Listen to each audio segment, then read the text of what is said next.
Hey everyone, and welcome to Bite Size Tactics.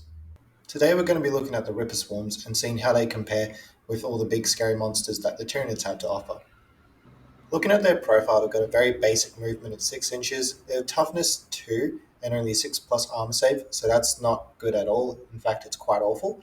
They've got 4 wounds per base, however, so that does annoy some players. However, with that low toughness and that low armor save, they should be pretty easy to kill. They've got an 8 plus leadership, which is basic and standard for Tyrranids, and have got an OC of 0, so they're useless at holding objectives for you.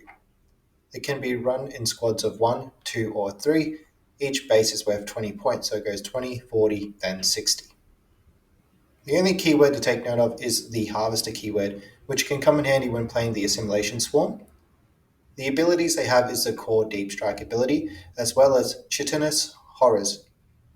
Hopefully I didn't butcher that. Which basically means that while this unit is in the engagement range with an enemy unit, you halve their OC. So this could be really good when your enemy is holding an objective that you don't. Looking at their weapons, they have the Spine Maws, which has the pistol ability. It's not a very good weapon, but it does mean that they can do actions.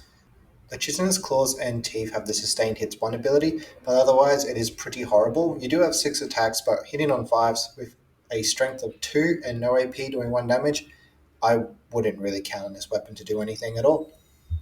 So their weaknesses is that they are very weak and can die very easily. They don't have any durability whatsoever, with a toughness of only 2 and then a 6 plus armor save, and they can't hold objectives either with an OC of 0. The weapons are weak, and again, like I touched on before, very unlikely that they will do anything, so 0 damage output essentially. And they will be outside of Synapse range, so if they do get battle shocked, then they do become useless.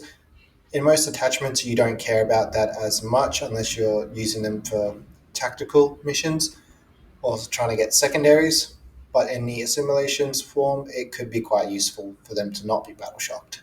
Overwatch is also really bad for this unit, but again, your opponent will probably choose to overwatch other things unless you put the River Swarm somewhere really annoying for them. And I've been told that they can't go through walls, and I'm assuming it's in an FAQ somewhere, considering there's been about 3 or 4 since the release of 10th. So their strengths is that it can be a very good unit in the Assimilation Swarm, as they do have the Harvester keyword.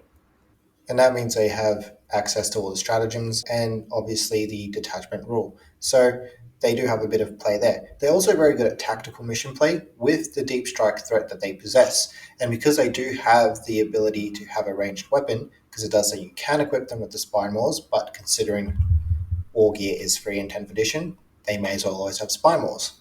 It does mean you can deep strike them in, and then they also have the potential to score you secondary points, especially if playing tactical secondaries, but also you can play fixed like deploy teleport homers with them and possibly deploy teleport homers in your opponent's backfield.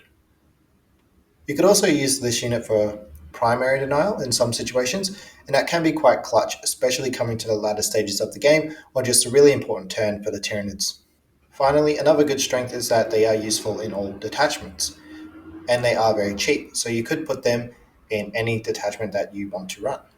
So looking at their mission play, again, we're touching on that deep strike threat that they possess for the tactical mission and the fixed play mission. So you can put them in reserves, and then they can enter the battlefield and score you points before being shot at and dying.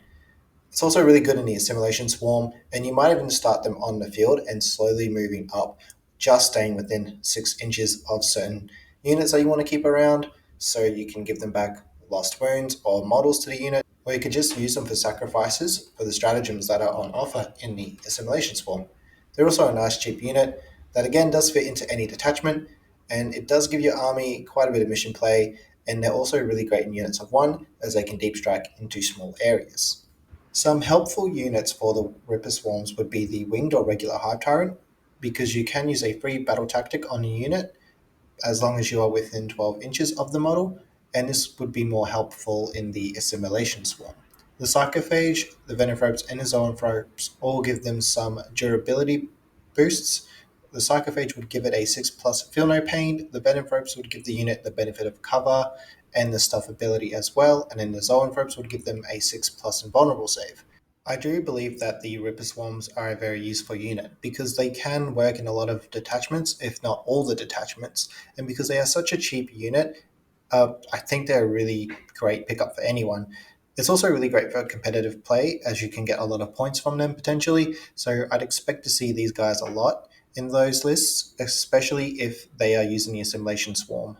Thank you for watching the video. If you liked it, feel free to hit that like button. Comment what you think of the Ripper swarms and if you use them consistently. Also, if you like the content, feel free to subscribe to the channel. Thanks for watching.